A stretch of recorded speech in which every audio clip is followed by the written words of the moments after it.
Yeah, I made some slides explaining QuickSort, so we'll start by going through those, right? And then we'll move on with the normal lecture plan, which is reviewing the mock test, okay? So let me start with that. Feel free to stop me if things are going too quickly. But I think the animation is pretty good to help you understand. So QuickSort is just a different way of sorting, right? So we have bubble sort, and bubble sort sorts an array using comparisons and swaps. QuickSort sorts an array using what is called partitioning and swaps. So obviously the first thing is what's a partition? I think one of you guys even asked that while you guys were writing the mock test on question 16. So that's the first thing we'll think about, and it's actually where QuickSort starts. The first job we have is to partition the array. So I've got an array here, 2, 8, 7, 3, 4, 5, 6. And we know how we could sort this array with bubble sort, right? So we're not going to go over bubble sorts again. We want to now sort this array using QuickSort. And as the name suggests, QuickSort, it is quicker than bubble sort. It's a quick way to sort a list. So yeah, let's just start the animation. So the first thing we have to do is pick a number in the array. Usually how we do it is we just pick the last number. It doesn't matter what it is, we just pick the last number. So in our case, that's 6. So I'm just taking the last item in the array. Okay. And what we are going to do is partition around this number. This number will be called the pivot element, okay, the pivot element. And again, there is a lot more information on page 79 of your textbook, but we will go through the whole algorithm here in the book here. I mean, on the slides here. Cool. So how the algorithm starts, we pick that item, we just take the last number. You could technically take any one and move it to the last place, but we're taking the last one. It will work in every case, okay? So what we do next is we find what is called the left item, or the item from left, okay? What that means is we start in the left here. So we start at the leftmost part of the array at 2, for example, and we move left. And what we are going to look for is the first number in the array, starting from the left, that is larger than our pivot element. So our pivot element is 6, all right? The last thing in the array. And we'll start at 2. We might end a little bit later than that, Azam, but we will end before 5:30 probably, because there's another lecture starting at 5:30 on this Zoom account. So if at the end of the lecture I just randomly disconnect, you know why. I'll still go on to post everything on the WhatsApp group as usual. Okay. But anyway, let's focus, because I do want to finish at least the review of the mock test, and I would also really like to start chapter 4. So let's focus. So we start, okay, at the leftmost point. We are finding what we call the left item, or the item from the left.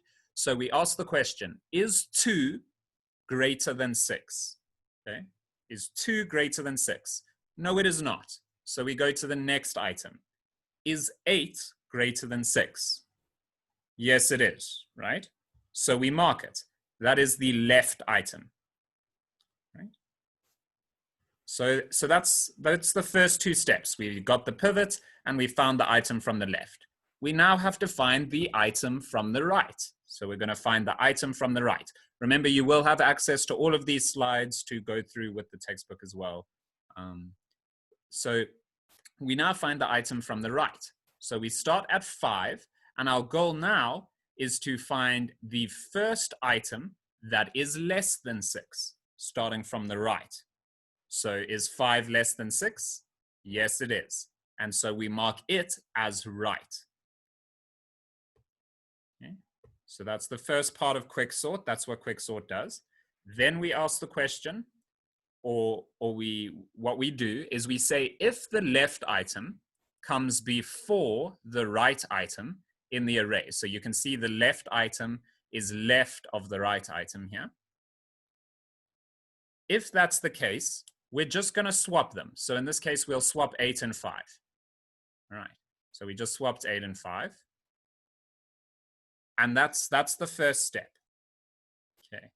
And this is what that algorithm that you guys read through for question 16 of the mock test, that's all it did, basically. There's a few more steps. Yeah. So let's go again. So we repeat that process now. All right. So the first step, we start in the left and we are looking for the first item greater than 6. Okay, starting from the left. Can you guys tell me which item I'm going to be marking as left here? So we start at the left and we find, okay, cool. Saham is wide awake, it looks like. Nicely done. So exactly, we would ask, I'll go through it though. So we say 2 is less than 6, so it's not the left. 5 is less than 6, so it's not the left. 7 is greater than 6. First time we found something greater than 6, so we mark it as left. Okay, so 7 is left. We then do the same thing from the right, like we did on the last slide. So our goal here is to find the first item starting from the right that is less than 6. Can anyone, not Saham, tell me which item that will be? I need to make sure other people are awake too, Saham. Can anyone tell me which item will be right? Which item will I mark as right? We started from the, exactly, nicely done, Ria. So 4 is right. You too, Jatin, nicely done, yeah. So that's cool. And again, we asked the same question. Zam as well. Okay, good. You guys are all awake. That's good. So we say we've got this. Okay, we're here. So we repeat again. If the left comes before the right, so the left is on the left of the right, we're just going to swap them. Okay, we swap them. So 4 and 7 switched places. Okay, pretty simple. And now, as you guys have probably guessed, we're going to repeat this process again. So we start from the left and we find the first item greater than 6. Can someone tell me? Can someone tell me what it is? Saham, you can go again now if you wanted. Nicely done, Jatin. So it is 7 again, right? So it's 7 again. Because we start, 2 is less than 6, so it's not left. 5 is less than 6, so it's not left. 4 is less than 6, so it's not left. 3 is less than 6, so it's not left. 7 is greater than 6, so we mark it as left. And we now need to find the right. So we start at the right, we find the first item less than 6. And I won't bore you guys with it. Obviously, 8 is greater than 6, 7 is greater than 6, 3 is less than 6. So we mark it as the right. What do you guys immediately notice here? What is different this time? What is different this time?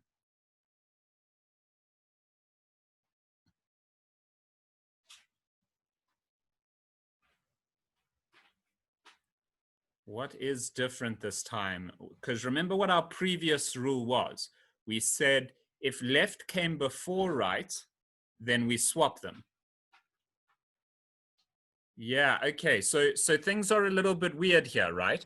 Yeah, well the big thing is that the right is actually left of left, right? So on the previous times, I'll show you just to remind you, you see left is on the left and right is on the right. On the time before that, left was on the left and right was on the right. Okay.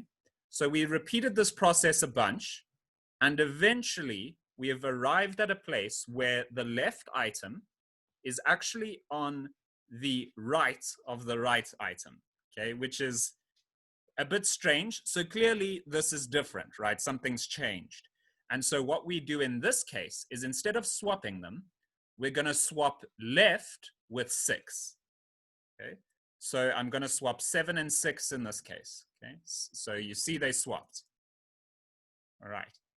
And that is the first step of QuickSort. All of that together. This is called a partition. What we have done here is partitioned the list, okay, or partitioned the array. So what does that mean? what we have basically done is on each side of 6, we have created 2 new arrays, basically, okay? 6 is in its correct place. Our pivot elements is in its correct place. And everything on the left of the pivot element is smaller than it. And everything on the right of the pivot element is greater than it. And this is what we call partitioning. We have partitioned the array into 2 different arrays, okay? Everything on the left, in that little array highlighted in blue on the left, everything is less than 6, right? 2, 5, 4, 3. In that little array on the right, everything is, so a for each loop repeats the, yeah, usually we actually use a while loop, but you could use a for each loop as well, Saham. There's quite a few different ways you could implement bubble sort, in fact. I mean QuickSort, sorry. There's quite a few different ways you could implement this, but you can see it's not done, right? So 6 is in its proper place, but the array on the left and the array on the right are not ordered yet, right? They are not properly ordered. So what we actually do now, QuickSort, if you remember that word recursive, okay, recursive. QuickSort is a recursive algorithm. So what we did, we partitioned the entire list, and what we're going to do now is partition this list on the left and partition this list on the right. We're going to do 2 more partitions, okay? And then you guys will see how it's quite clever, QuickSort. It's quite clever. So let's just start. I'm going to partition the list on the left. So if you don't know what I mean, there it is. Okay, so I take 2, 5, 4, 3. I've made it its own array down here. Okay, and I'm only considering this array. Okay, and I'm literally just going to repeat the process we just did. So I'm going to find the left, find the right, and partition. Okay, the first part, remember, was we had to pick a pivot. So I just take the last item. I'm going to take 3. 3 is our pivot element, okay, because it's the last of this little array.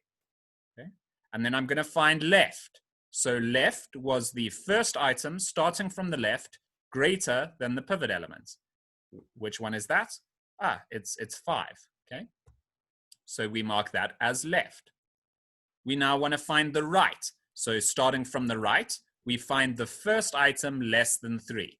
So 4, that's greater than 3, so that's not right. 5 is greater than 3, so that's not the right. 2 is less than 3, so 2 will be marked as right. What do we immediately notice? Right is left of the left item, okay? So we do not swap right and left. Instead, we are going to swap left with our pivots, okay? So I swap 5 and 3. And what do you notice there? That little subarray, that's what we would call it, a subarray, because it's a subsection of the larger array, has now been sorted, okay? And we're now going to do the same with that array we had on the right. Okay? We are going to pick a pivot element, 7. We are going to start from the left and find the first item greater than 7.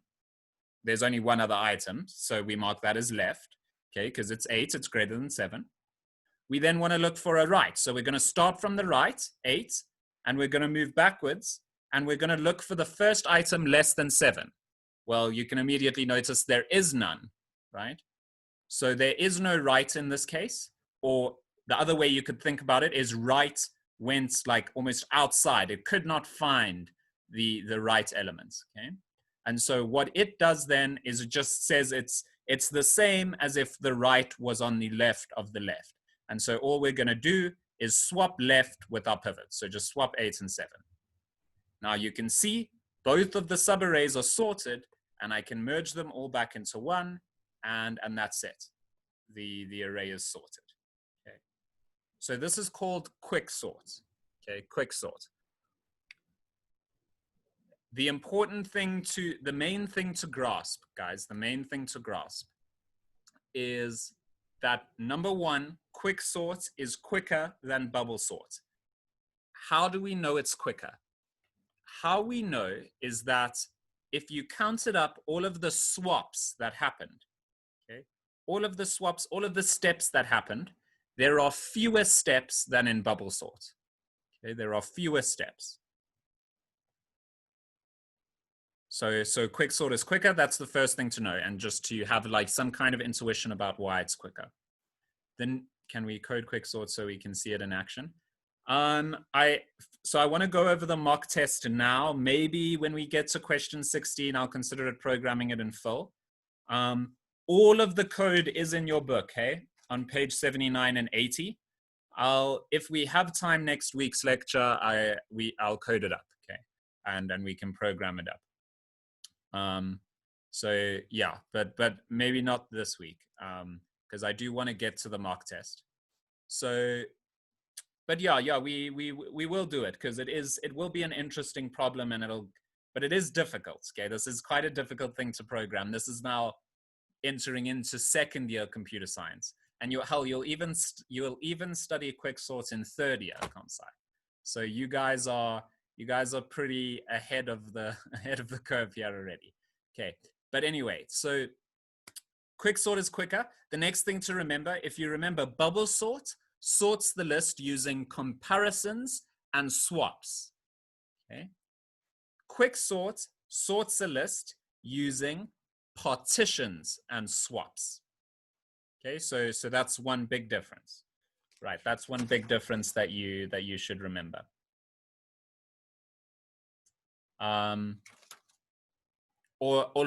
Okay, partitioning is kind of swaps are included in partitioning. So we'll say partitioning and comparisons. Okay, so bubble sort sorts with comparisons and swaps. QuickSort sorts with partitions and comparisons. Okay, partitions and comparisons. So both of them have comparisons, right? So let's just think about it. So we remember where bubble sort has comparisons. I'll just go back to that animation quickly. Okay, so bubble sort has this blue line that goes across, right? You guys remember that. So that's, each one of those is a comparison. Okay. QuickSort also has comparisons when we're looking for the item from the left and the item from the right. So the comparisons there are attempting to look for, you know, the largest item starting from the left, or the first item starting from the left and the first item starting from the right that are greater than and less than pivots. Okay, so there's comparisons there. You have to compare.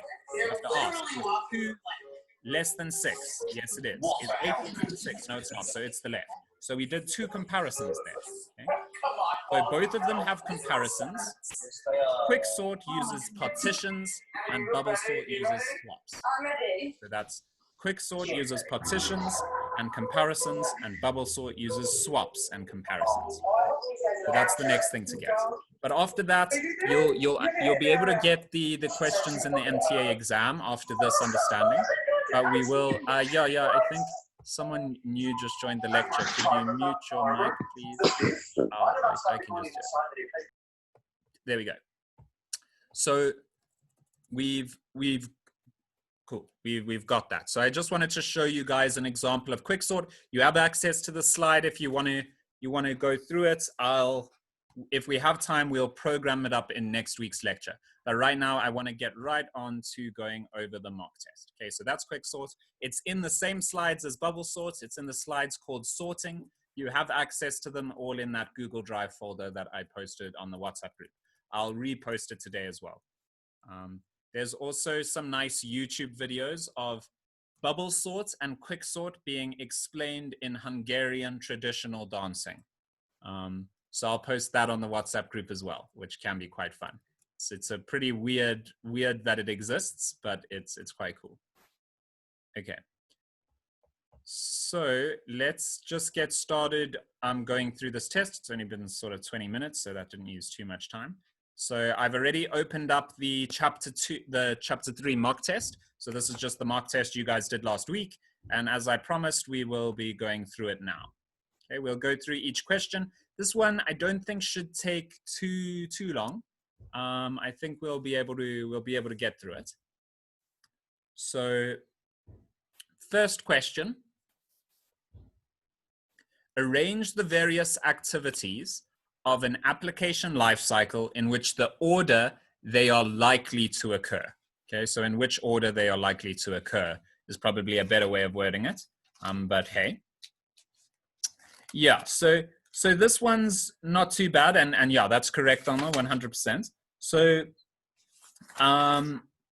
yeah, this one not too bad, right? If you studied at all, if you remember the lectures at all, this one shouldn't be too bad. And also, it just makes sense, right? We first need to find out what our application must do. That's what we call requirements analysis. Then we need to design the application. Then we need to program it. Then we need to test it, and then we need to release it. Okay. You could hypothetically do things in a different order, and that's why they are saying in which order they are likely to occur. Right? This is the most likely order. It's not the only way you could do things, but it's a good way of doing things, clearly, right? So yeah, good job on that. You are planning to develop a new software system for your organization. You need to review the plans, models, and architecture for how the software will be implemented.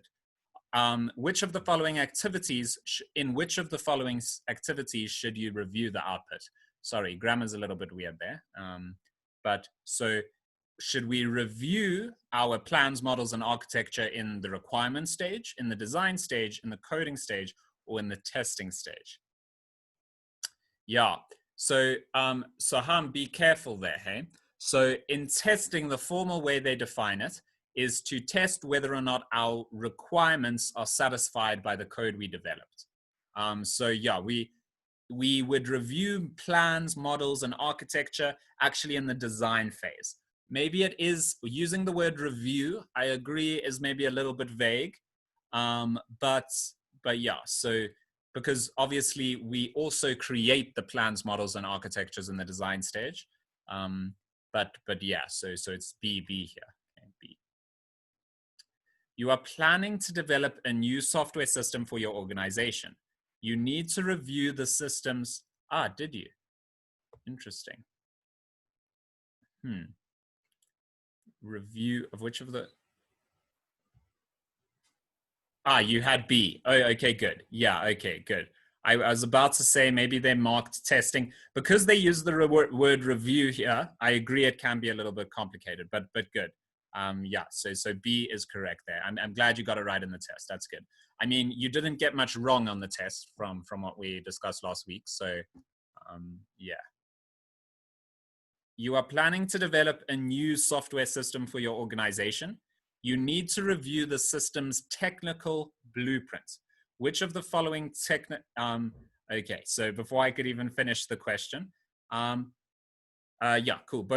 All of you are correct. Cool. I'm glad a lot of people are confident on this one, so that's good. I mean, it makes sense, right? So what is another word for technical blueprint, guys? Can one of you tell me? What's another word for technical blueprint? Can anyone tell me that?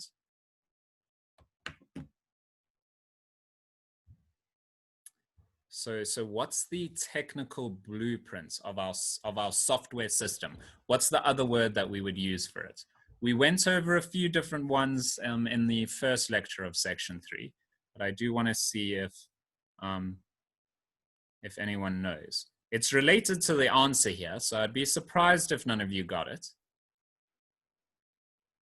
Ooh, seems like we're less confident on this one.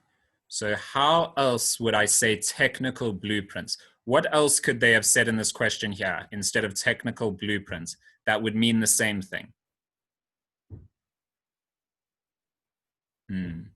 Okay, interesting. So the other word, the one that I'm looking for you guys to say, is architecture. Okay, the software architecture or the technical architecture. Okay, and obviously that architecture would be created by an architect, right? A software architect.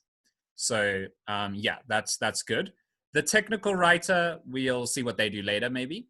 Developer, the developer writes code, right? They don't create the system's technical blueprint. They actually take that blueprint and make it reality, basically.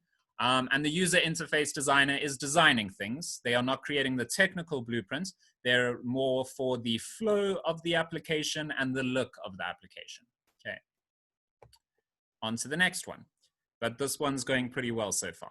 You are planning to develop a new software system. Oh, sheesh, quick. You are planning to develop a new software system for your organization. Someone needs to be responsible for developing system manuals and help files. which of the following participants should you identify for this task? So yeah, Saham is correct there. It's technical writer, and Jatin as well. Yeah, it's technical writer. But let's go through the other options and see why this one makes so much sense, okay? So user interface designer, of course, they are not going to be writing help files, okay, and system manuals. They design the application, right? They have enough work. They can't be writing manuals as well, okay? A content developer develops content for the site before it's released, perhaps. Usually before it's released. Sometimes they're kept on afterwards as well. But yeah, so they're also not going to be writing help files. User interface, well, that's just, the user interface is not even a participant, right? The user interface is a part of the system. That's the UI. The technical writer, why does this one make so much sense? Think about it. We write manuals, right? You write manuals and you write help files. So who of these will write things? Well, the writer would write things, right? So technical writer, that's what they're called. You are planning to develop a new software system for your organization. You need to verify that the implementation of the system matches with the requirements of the system. Which of the following activities would accomplish this requirement? So we have implemented our system and we want to verify that our implementation matches the original requirements. How do we do that? Okay, Jatin was quicker to the draw this time. Interesting. Yeah, so yeah, we do this in testing, okay? So what does that mean? Think about it. It's quite an intuitive definition of the word testing, right? When we started developing the software system, we had a bunch of requirements, okay? There was a bunch of things that our software system had to do, and those we found in requirements analysis, right? The business analyst spoke to the product owner and found out what the requirements of the system were, okay? We then went through the whole application lifecycle, and we've been through development, right? So we designed the system from those requirements, and then we developed it. And we're now trying to verify if what we've developed matches the requirements, right? Like, are we done, basically? Have we developed this correctly? What do you call that, right? If the original requirement was that it has to be able to upload videos at 1080p, okay? And you've developed this whole system, you now want to verify that the final system can do that requirement. It can upload videos at 1080p. How would we do that? Well, we test it, right? That's testing. So it's quite a clever way to define testing, I think. Okay, but if you're not familiar with this definition, then do take note of it. So that's what testing is. Okay. And we know what the other design phases do, so I'm not going to go through every option here. Okay. We now head over to question 6. You are planning to develop a new software system for your organization. Oh, I need a glass of water, I think. You need to review the plan for packaging, deployment, and delivery, and support for the software. Which of the following should you contact? Okay. Interesting. So we've got 2 possible options here. I'm going to start at the bottom and just go through all of them because this one's maybe a little bit more fuzzy. So database administrator. Of course, they are not the person who is going to be handling packaging, deployment, delivery, and software support, right? They are, as their name suggests, a database administrator administrates the database, right? They have a lot of work to do. You know, they need to make sure that the database is working and stuff. They're not packaging and deploying and delivering and supporting the software, okay? The technical architect, well, we know what they do as well. They design the technical blueprints or the software architecture for our system. They are not working on this. Okay. So we've got these 2 first options, quality assurance manager and release manager. Okay. The answer here is release manager. All right. I agree that quality assurance manager sounds like something that could be correct. It sounds like something that a person that would do this. The reason why this is not the correct answer is mostly to do with, the reason why quality assurance manager is not correct is mostly to do with page 68 of your textbook. Okay, on page 68 of your textbook, They say understanding release management, and they define release manager as the release manager coordinates various teams and business units to ensure timely release of a software product. Okay. Yeah, I agree. So the main thing here is that the term release manager, you should have seen this before, and you should also know that this process here, what they are describing here, you need to review the plan for packaging, deployment, delivery, and support for the software. This is called release, the release phase. It's called release management. That what they just described there, it's called release management. And who does release management? Well, the release manager does release management. Okay. Quality assurance manager, you had never seen this term before. And so that's why you shouldn't say A. Okay. It's one of those cases where there is correct answers and there are most correct answers, right? And in a multiple choice test, you have to say the most correct answer, okay, which is definitely release manager. Okay. I agree though, like these two first options, it's close. It is maybe slightly more difficult than these earlier ones. Okay. Cool. Question 7. You're in the process of developing a new software application. As defects are reported, you take the necessary steps to fix them. You need to make sure that each new fix doesn't break anything that was previously working. Which type of testing should you use? Interesting. Cool. So everyone got that. I'm glad about that. So yeah, good to all of you. Nicely done. Okay. You have completed developing a new software application. To ensure the quality of the software, you need to verify that each method or function has proper test cases available. Which testing approach should you use? Ooh, you guys are saying D. Interesting, interesting.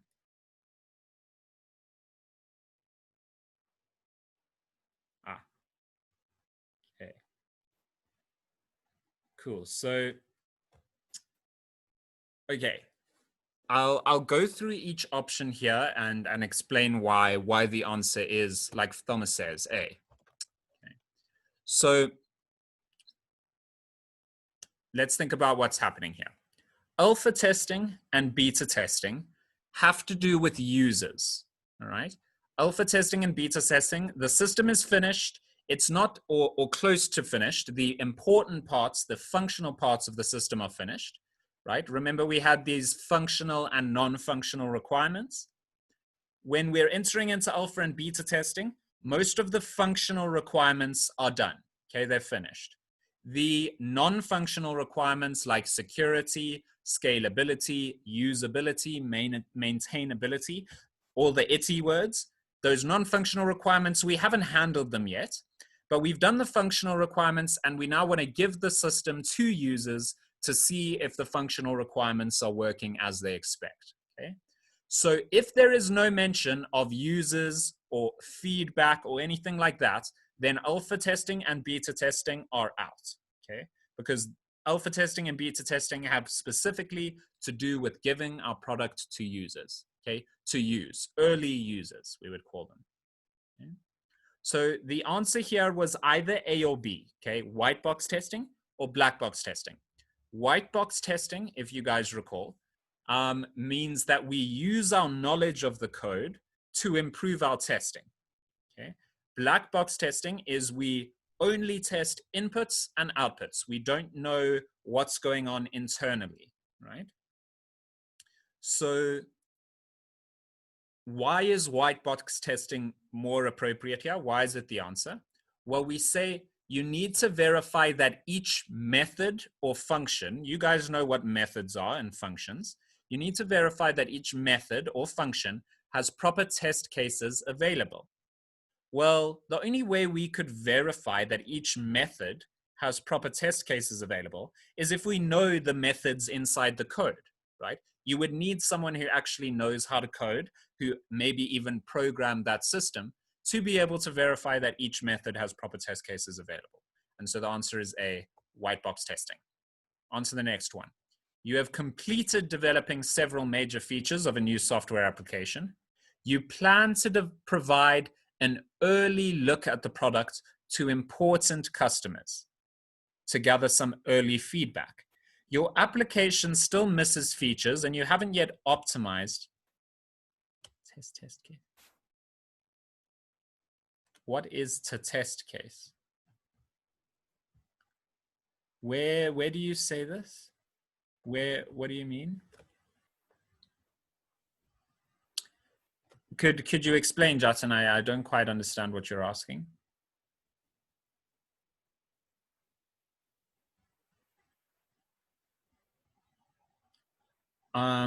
Maybe what you're asking.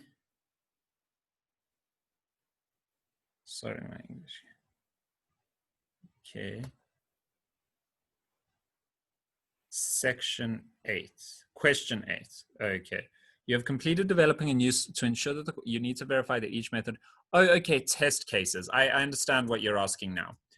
In order to show you this, I'll just explain it quickly again, briefly. Okay. So let's say we have some code that does something. No, the best way to explain it is actually in Code Wars. If you guys have done any cutters, you'll be able to see what test cases are very easily.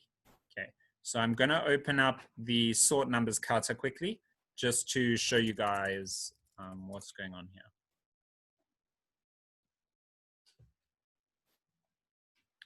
Okay, so as you know, when we do a cutter, they've given us some challenge, right? And they want us to solve the problem, right? So how they test that we've solved the problem is they give us a number of test cases, okay? So look at the bottom here. Okay. Each of these is a test case, all right? So for example, when your code in the sort numbers cutter is given this array, 20 to 10, okay? The thing that it expects you to return is 2, 10, 20. So a test case is basically you give the input and you give the output that you expect, and they must match. Okay? So if you think about this at a bank, for example, if we're programming something that handles an ATM withdrawal, we could say the bank accounts originally had 500 Rand, we draw 200 Rand, we expect to have 300 Rand left. Okay? That's a test case. All right. So we say we give the inputs, we give the expected output, and we make sure that the expected output matches with the actual output. And that's a test case. Does that answer your question, Jatin? So that's all they mean by test case. I know you guys would think of that maybe more as a unit test, and that's not a bad thing. But yeah, that's all they mean by test case. Is one of those little cases. Okay. Cool. Awesome. So you're good on that. Okay. So you have completed developing several major features of a new software application. Okay, I've already read the question out. So they're asking which kind of testing do we perform? So what do we know here? Our application still misses features and we haven't yet optimized the application for performance and security. Okay. So guys, look at what they say here. You plan to provide an early look at the product to important customers. An early look at the product to important customers. Okay, yeah, Jatin got this one. It's alpha testing.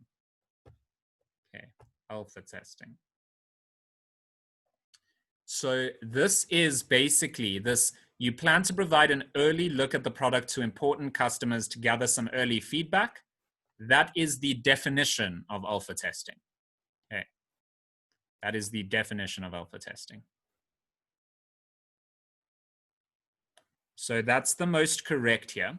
Why this is maybe a little bit weird as well is that you know that alpha testing is almost like a subset of black box testing. But again, we said most correct answer, right? They literally gave you the definition of alpha testing here. And so the answer there is alpha testing. But yeah, I agree. Like these two really, they're very finicky. Okay, you have to be very careful with your definitions on these two. But if you read page 69 of the textbook, then these two questions will make more sense. Okay.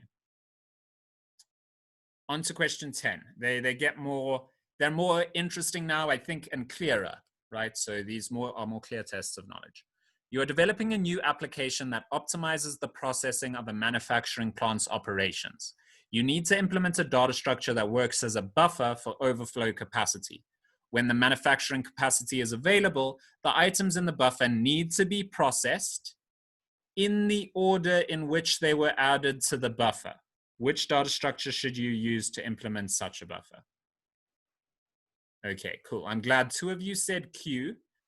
Let's think about this. So firstly, they tell us that there is some order, right? We're processing the items in order, right? We don't have to be able to access things everywhere, right? So immediately arrays and linked lists are kind of not, we don't have to be thinking about them, right?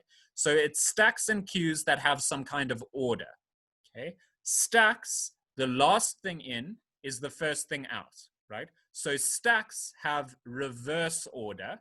So it's the opposite of the order in which things are added to a stack that they come out, right? The first thing in is the last thing out in a stack, right? Or rather, the last thing in is the first thing out, okay, in a stack. The queue processes things in order, right? The first thing into the queue is the first thing out of the queue, okay? So stacks are like reverse order, queues are in order, okay? So on this one, the answer is Q. Okay, so that one was mostly about knowing, number one, they're talking about order. So we're thinking stacks and queues. And number two, knowing that a queue is first in, first out, like it is in the real world, and a stack is last in, first out, like it is in the real world as well, right? Like with a pancake stack or a stack of books or anything like that. Okay. You are developing, oh, actually, we should take a quick break. Jatson's already jumped ahead and answered this question, so that's cool. But we are going to take a quick break now. I don't want to, work you guys to death, but I do want to finish the mock test review. So I'm going to be quite harsh, and we're going to say 5-minute break today. Okay. So we'll come back at 10 to 5. All right, because I really want to finish this mock test review. All right. I just wondered why my whole screen went black, and I take it it's because some people have done some animating or some annotating. So that's nice.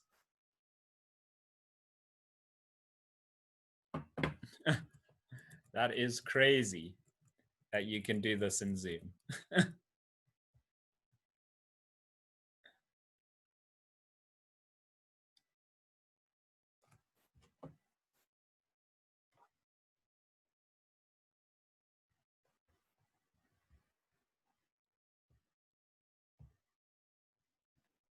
Okay, I'm gonna grab some water quick.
Haha.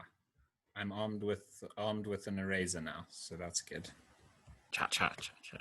Cha, cha, cha. Okay, I can't keep up with this though.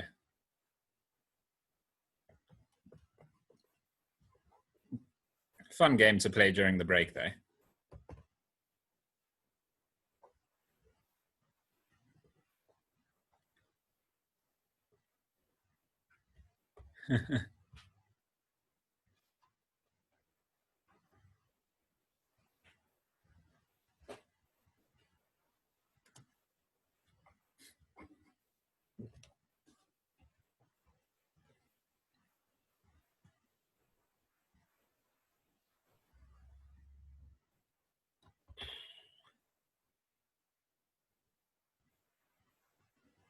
Okay, I'll leave these ones.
Call of Duty.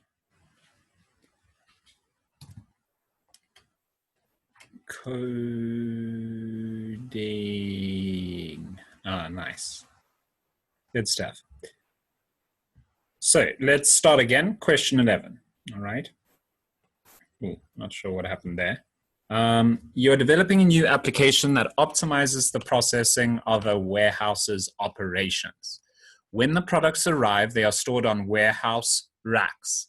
To minimize the time it takes to retrieve an item, the items that arrive last are the first to go out. You need to represent the items that arrive and leave the warehouse in a data structure. Which data structure should you use to represent this situation? Okay, so Judson and Saham already gave us an answer. Let's spend some time discussing this as well, because this is quite an important distinction, right? So again, they are talking about order, right? To minimize the time it takes to retrieve an item, the items that arrive last are the first to go out. So what did they just tell you? Last in, first out, right? Last or first, okay? Last in, first out. So immediately you should think stack, okay? But even if you wanted to do it deductively, you could say, all right, they're talking about some order, so arrays and linked lists, whatever. We don't have to think about them. So we're thinking about stacks or queues. A queue, as it is in the real world, the first thing in is the first thing out. So it would be the opposite of what they're looking for, right? They want the last thing in to be the first thing out. So we're going to use a stack. Question 12. This one we went through just before as well. You are developing an application that uses a double-dimensional array or a two-dimensional array. You use the code below to declare the array. Next, you refer to an array element by using the expression numbers at position 2, 3. What will be the return value of this expression? I think they should say, what will the return value of this expression be? But whatever, I mean, that's okay. So you guys have said D. Let's see, how do we go about this? I'm going to go about it step by step, right? So the first number they give us is the row we are looking for, right? So let's think about that first, the row. So we've got 4 rows here, right? So we're looking for 2, but remember we start counting at 0. So we say 0, 1, 2. So we're in the sort of third row, if you like. Okay. We're looking for item 3. Okay, so that's our column. All right, we start counting at 0. So 0, 1, 2, 3. The answer is 34. So it's 34. Okay. So not too bad, I don't think. As long as you remember it's rows and columns. What I did want to show you guys, I programmed something up quickly in Python to just show you what 2D arrays are good for, right? Because we kind of explained 2D arrays quite quickly. I said they were sort of like a table. And yeah, that's quite interesting. And it's quite cool that you can do this, right? Like an array of arrays, if you like. But I didn't really explain what they're used for. And in fact, most commonly in computer science, what 2D arrays are used for is images. All right, images. So every image is stored as an array, all right, an array of numbers, a list of numbers. So we store a bunch of brightness values, pixel values, in an array. Okay. So a gray image, so a black and white image, would literally be stored in a two-dimensional array. So the easiest way I could think to show this to you guys is in Python. So I wrote up some quick Python code. I'll put it on the screen here just in case you guys want to copy it into something, but you'll have to install some stuff and whatever, but it might be a fun exercise. It's very short. It's a very simple bit of code here. But all I do is I create a two-dimensional array, and I display that two-dimensional array, and I then display it as an image. All right. But what I want to show you, so I'm going to run this code now. So I just say Python to run it. You can see it's a two-dimensional array over here. Okay. So what is this array? It's got 5 rows. All right. It's got 5 rows. You can see that's row 1 that's highlighted now. Row 1 and 2, row 2. It's exactly like it looks in C#, basically, except square brackets instead of curly brackets. But that's a pretty irrelevant difference, right? The first row is just zeros, so 0, 0, 0, 0. The second row is 0, 255, 255, 255, 0. Okay, so yeah, cool. There are 25 items in this array, right? 5 rows and 5 columns. Pretty simple. What's cool now is if I'm going to display this exact array, so I'm going to take that exact two-dimensional array, and I'm going to tell Python to display it as an image. Okay. Oh, sorry, I instead pressed print screen for some reason. But all I'm going to do is tell Python to display that as an image. Okay, that exact two-dimensional array. So it'll run, and you get this, right? Can you guys see that? So what is this? That is what a two-dimensional array looks like as an image, right? So, and again, you can see exactly, right? Position 0, 0. So row 0, column 0 is this first item here, right? We've then got, so essentially 0, 0, 0, 0, 0 was the first row. So it's 5 zeros is now being displayed in that top section. Then we have 0, 255, 255, 255. It's wanting to, okay. But yeah, for those of you who are interested, that's one place where we use two-dimensional arrays, okay.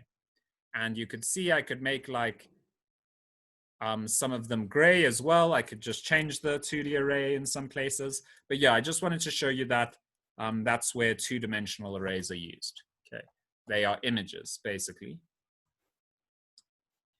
They can be used for other things as well, like storing tables and Excel spreadsheets and stuff like that. But yeah, one very common and quite interesting use is an image. All right. That was a brief aside. You don't have to remember that. The main thing to remember is when accessing a two-dimensional array, we use rows and columns, okay? So I just wanted to show you that. Okay, 13. In your application, you are using a queue data structure to manipulate information.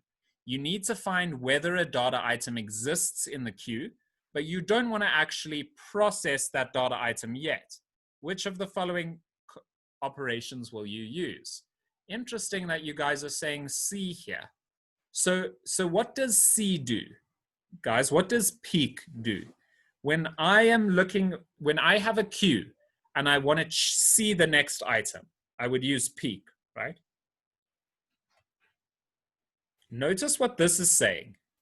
This is saying you want to find out whether a data item exists in the queue. Exists. So that is to say, I don't just want to see the next item. I want to be told whether or not a particular item exists anywhere in the queue. Okay. Yeah, so it is contains, but be careful, guys. Remember, there are, don't answer too quickly. Be patient. If they're asking whether the item exists in the data structure, then we use contains. If they are asking you to process the next item in the data structure, then we use peek. All right. Or not process, but view the next item in the data structure. If they say they want to process the next item in the queue, you would say DQ. If you want to process the next item in the stack, you would say pop. Okay? If you just want to view the next item without processing it in a stack or a queue, then you use peek. If you want to see if a stack or a queue contains an item, or if an item exists in that structure, then you use contains. All right. Cool. So that's that. So on to question 14. This one's pretty interesting. I'm just going to grab, I've got a mouse right here, and this one's going to require me to do some drawing. So I'm just going to grab that mouse. Literally 1 second. It's right here. Okay, gonna plug this in. Okay, I know where the mouse cable is, but it's a wireless mouse, so I don't know where the mouse itself is, which is an interesting problem to have. So the mouse is now plugged in, but I don't actually have the mouse. Maybe you guys can handle the drawing for me on this one. Yeah, you guys will handle the drawing for me on this one. All right.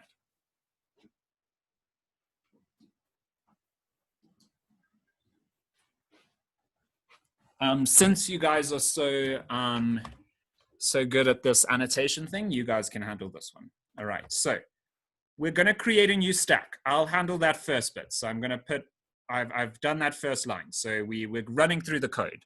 They're saying, what are the contents of the stack? We're trying to figure out what the contents of the stack are after all of this code is run. Okay, so that first line, stack first equals new stack. I created the stack. Okay, we then say first.push 50. Okay, so can someone add 50 to the stack? Because we're pushing 50 onto the stack. So could you go ahead and do that? Thank you. Much better than it would look if I drew it, I'm sure. Okay, cool. We've now onto this next line over here, right? We're onto this next line over here. Can someone process this line onto our stack for me, please? First.push 45. Can someone process that item onto the stack? Good stuff. Okay, so we go to the next line. We've pushed 50 to the stack. We've pushed 45 to the stack. We now have to pop from the stack. So all we do is literally just erase that guy. Yeah, exactly. We erase the 45. I didn't even have to do it. This is great. Okay, we then say first.push 11. All right, so we now want to add that guy to the stack. How can someone do that for me as well? Great stuff. Okay. First.push 11. You guys could even each be drawing your own little stacks on the page. This could be great. So we now get to the next line. So we've pushed 50, we pushed 45, we popped, we push 11. We now need a pop again, right? So that 11 comes off the stack. Okay, I take it. I'm gonna, yeah, to be clear, the whole thing, right? Everything comes off the stack. I know it might have just been laziness to say you don't want to draw the box again, but fair enough. Okay, and then we need to now push again to the stack, right? We need to add 7 to the stack. So this is the last command. We go ahead and add 7 to the stack. Okay, and so they ask us now, what are the contents of the stack from top to bottom after these statements are executed? So, exactly, right? Top to bottom. So we start at the top of the stack. We've got 70, then we've got 50. So which of our options? C. Not too bad. Now, guys, when you do these problems in a test or whatever, when you're dealing with a stack or a queue, if you're not feeling confident, remember, all you have to remember is what NQ does and what DQ does, or what push does and what pop does, and also peek, obviously. Okay, so you just have to remember what the commands do, and then you can just draw it out. Okay, you just draw it out. If you know what push and pop are doing in the context of the stack, you can literally just draw out the stack. Okay, it's a very good way to approach these problems, I think. It ensures that you don't make mistakes. Okay, so make sure that you take your time on these questions and you get the marks. Okay, because these are literally, it's drawing. That's the best way to approach these questions, is to actually go ahead and draw a stack or draw a queue. Okay. In your application, you are using a stack data structure to manipulate information. You need to find which data item will be processed next, but you don't want to actually process the data item yet. Which of the following queue operations will you use? After our discussion earlier, I would hope that most of you guys did see that this was peak. And yeah, it looks like from the chat that you did. So that's good. Remember though, be patient on these questions, right? Make sure if they're asking you to find what item will be processed next without actually processing it, then we say peak. If they say you want to find out if an item exists in the data structure without processing it, then we say contains. Okay. So just be careful on that distinction. All right. This one, I gave you guys a pretty big hint on this one. Basically told you where to find the answer in your book, right? It's at the bottom of page 80. As Saham requested, and yeah, if we have time next week, we'll go through this code in detail. But this is basically asking you which code will pivot correctly.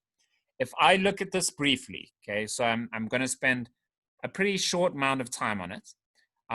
We can probably quite easily find which one is wrong and for what reason. I think it won't make as much sense as perhaps it should unless we actually program up QuickSort. So we'll spend some time on that next week. Okay. Let me see. So left plus right minus left divided by 2 pivot index equals partition. Yeah, we'll spend some time on this next week. Okay. Yeah, interesting. Okay, so I can see where this one is wrong. Okay, but yeah, we'll spend some time on this next week. It's probably worth it, even though these QuickSort questions don't really come up. So there are more pressing problems, but we'll spend some time on it. Okay. You are developing a C# program that makes use of a singly linked list. You need to traverse all nodes of the, oh, I skipped 17. Whoops, I'm sorry about that. You are studying various sorting algorithms to understand, analyze, and compare the various sorting techniques. Which of the following techniques should you utilize when using the bubble sort algorithm? Okay, so this one, I emphasized this a lot when teaching the bubble sort algorithm, right? I said, how does a bubble sort work? It works on comparisons and swaps, all right? Bubble sort works using comparisons and swaps. Okay. So that's all the information you needed to know for this one. Now, on these secondary questions, on these secondary options, you know when we would pick that, right? If they were asking you, which technique should you utilize when using the QuickSort algorithm? So QuickSort instead of bubble sort, we would then say, oh, QuickSort uses comparison and partition, right? As we just went over at the beginning of this lecture. Okay. So yeah, again, we'll maybe spend some time on QuickSort again. I'll also send you those Hungarian traditional dance videos. Maybe that'll help a bit. Okay, so question 18. You're developing a C# program that makes use of a singly linked list. You need to traverse all nodes of the list. Which of the following items will you need to accomplish this requirement? Okay, link to the head node. Okay, so why do these other options not make sense? If we have a linked list, a singly linked list, okay, singly linked list. So all the arrows point in one direction. They only go forward. If you start at the last item, you cannot get to the second last item. There is no arrow pointing backwards. This is a singly linked list. So there's only arrows in one direction. We have to start at the beginning. So we start with the link to the head node. Data in the head node. That would be the actual value, the actual item that is being stored, right? If we have a linked list holding integers, then the data in the head node will be an integer. That's not useful for traversing the linked list. I need the node itself. the entire head node, I need that node so I can go .next, right? I need that .next. That's what I'm trying to look for. So where would I start? The link to the head node, not the data, right? The data is the actual item it's storing. That's useless to me when I'm traversing, right? If I was looking for the data, that'd be great, but I'm not looking for the value in the head node. I'm trying to traverse the linked list. Okay. 19, which of the following is not true about linked lists? I always find these not true questions a little bit tricky, but this one I don't think was too bad. So let's read through all the options. A linked list does not allow random access to its items. A link to the head node can help you locate all the nodes in a linked list. The items in a linked list must be stored in contiguous memory locations. Linked lists are extremely fast in performing inserts and delete operations. Which of those is not true? So let's just discuss each one. Okay. Jatin, Saham, interesting, nice. So A, I'm going to go through each option. I'm not saying A is correct. So let's think about A. A linked list does not allow random access to its items. That's true, right? If I want to access an item in a linked list, I have to traverse over the linked list. So that's true. A linked list does not allow random access to its items. I have to traverse to find the item. A link to the head node can help you locate all the nodes in a linked list. Well, as we saw and discussed in the previous question, that's true, right? A link to the head node is where we start traversing the linked list. So that's cool. Let's think about D now, okay? So D says linked lists are extremely fast in performing insert and delete operations. Well, we've seen that a lot, right? In order to delete from a linked list, all you have to do is take the node that is pointing to the item you want to delete and instead just point it to the next item instead, and bam, you've deleted. So it's just changing one pointer and then you delete. That's extremely fast. Inserting into a linked list, well, you just point one of the pointers to what you're inserting, right? You just point. So again, extremely quick. So that's true. Linked lists are extremely fast at performing insert and delete operations. Option C, the items in a linked list must be stored in contiguous memory locations. Arrays have to be stored in contiguous memory locations, but in fact, the entire point of a linked list, is so that we don't have to store things in contiguous memory locations, right? We can build a snake through memory and just store things wherever we want. Okay? So C is not true. The items in a linked list must be stored in contiguous memory locations. That is false. The items in a linked list do not have to be stored in contiguous memory locations. On to the last question. You are developing a program that performs frequent insert and delete operations on the data.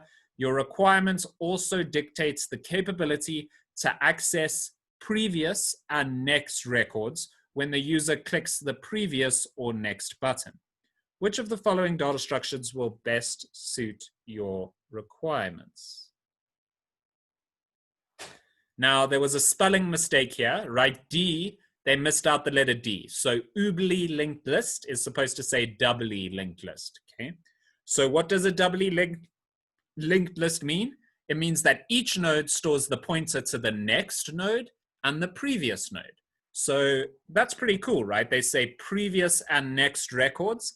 That's quite nice of them. They're giving you a big hint there, right? The doubly linked list allows you to go next, previous, next. That's a pretty convenient thing that they say previous and next records. Doubly linked list is certainly high up on that list, all right? High up on the list of options here. Okay, so yeah, doubly linked list is correct there. Yeah, so what are some other things here? Let's think about this a little bit more. A linked list, so that implies when they say linked list and they also say doubly linked list, right? This is implying that the first option is saying a singly linked list, right? It's implied. Yeah, we'll stop now, Sahama. We won't start with chapter 4, unfortunately. I do want to, but we won't. Okay. So we're on to this last question, but I do want to discuss question 20 before we stop. But I do understand you guys have had a long day, so we can call it a bit early today, okay? So your requirement also dictates, they say frequent insert and delete operations. The array is out, right? Inserting and deleting from an array takes forever. Okay, so array is out. Linked list, that is saying singly linked list. That would not allow me to access the previous record. Okay. Circular linked list, this we don't even really know about, so you would never answer this. But the circularly linked list just means that the last item points back to the, so the last node points back to the first node. So it makes a circle. Okay. So when you say next on the last node, it takes you back to the first node. That's what we call this circular linked list. Okay. But you can see that they don't specify that requirement here. And so doubly linked list is correct. All right. And that's it, guys. That's the test. Not too bad. I know most of you thought it was quite good, and you did well as well. So that's cool. Yeah, nicely done on that. And it is maybe a bit too early. I do want to give you guys a break.